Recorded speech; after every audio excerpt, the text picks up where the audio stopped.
Are you ready for the hidden costs and challenges of importing a Toyota Supra from Malawi and Kwacha in 2025? I know I was when I first started researching this process. Most people think importing a Toyota Supra from Malawi and Kwacha is a straightforward process, but trust me, it's not as easy as it seems. I've learned the hard way that there are many factors to consider, and if you're not prepared, you could end up with a much larger bill than you anticipated. As I dug deeper into the world of importing a Toyota Supra for Malawi and Kwacha, I was shocked to discover that the costs involved can range from 10,000 to 50,000 or more. I know, that's a wide range, but let me break it down for you. The first step is to understand the costs involved, which can be categorized into import duties, taxes, and shipping fees. Import duties are typically around 10 to 20 of the vehicle's value, while taxes can range from 5 to 15. Shipping fees, on the other hand, can be a major expense, especially if you're importing a vehicle from Japan. To give you a better idea, let's take a look at an example. Let's say you're importing a 1993 Toyota Supra from Malawi and Kwacha with a value of 15,000.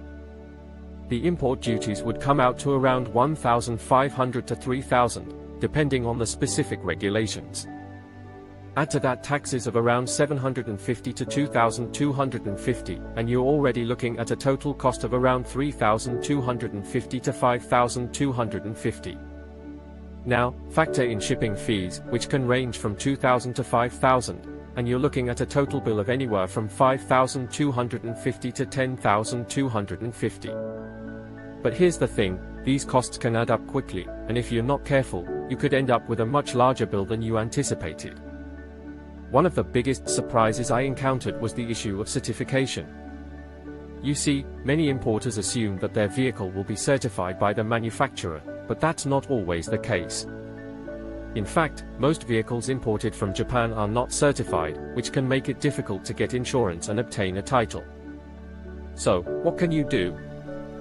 Well, one option is to have your vehicle certified by a reputable third-party company, but this can add an additional 1,000 to 2,000 to your bill.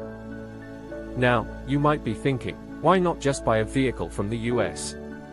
Well, the truth is, the market for used Toyota Supra in the US is incredibly competitive, and prices are often higher than what you'd find in Japan. Plus, many of these vehicles have already been modified or damaged, which can make it difficult to find a reliable one. So, if you're looking for a genuine, unmolested Toyota Supra for Malawi and Kwacha, importing from Japan might be your best bet. But here's the thing, importing a Toyota Supra for Malawi and Kwacha is not for the faint of heart.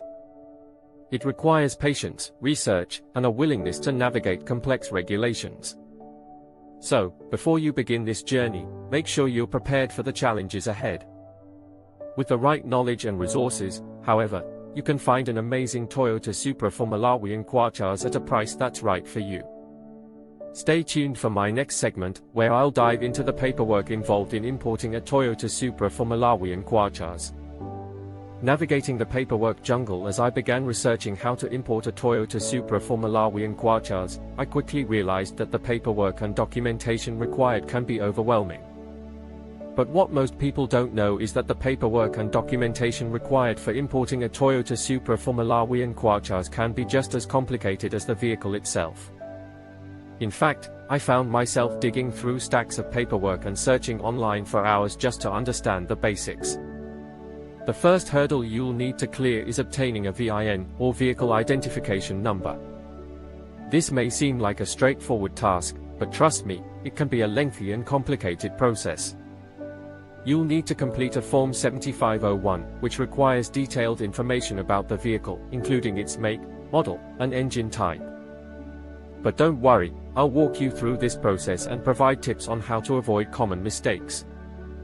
But here's the thing, obtaining a VIN is just the tip of the iceberg.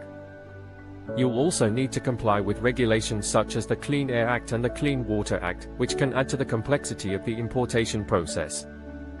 These regulations may seem daunting, but with the right guidance, you can navigate them with ease. In the next section, I'll share my own experiences and provide practical advice on how to avoid common pitfalls and ensure a smooth importation process. As I dug deeper into the world of importing a Toyota Supra for Malawi and Kwacha, I realized that there are ways to make the process easier and more cost-effective. But what if I told you there are hacks and tricks that can save you money, reduce stress, and ensure a smooth importation process? I've learned from my own experiences and research that working with a reputable shipping company that's specialist in importing vehicles can make all the difference. I've seen firsthand how these companies can help you navigate the complex logistics of importing a vehicle, avoid costly mistakes, and even provide valuable advice on how to prepare your Supra for Malawi and Kwacha for shipping. By partnering with a knowledgeable broker who understands the intricacies of importing a vehicle, you can avoid many of the common pitfalls that can arise during the process. By following these hacks and tips, you can reduce the risk of complications and ensure a smooth importation process. Trust me, I've seen it happen. One of my friends successfully imported a Supra for Malawi and Kwacha using these strategies and saved over $5,000 on shipping costs alone. In our next upcoming video, we'll dive into the details of how to find the right shipping company and broker, but for now, let's focus on the bottom line. With the right approach, importing a Toyota Supra for Malawi and Kwacha can be a relatively stress-free experience. By following these strategies, you can unlock the secret to scoring incredible deals at Japanese car auctions. Have fun while you are planning to import car from Japan. Stay tuned and hit subscribe button to get more information regarding importing cars from Japan.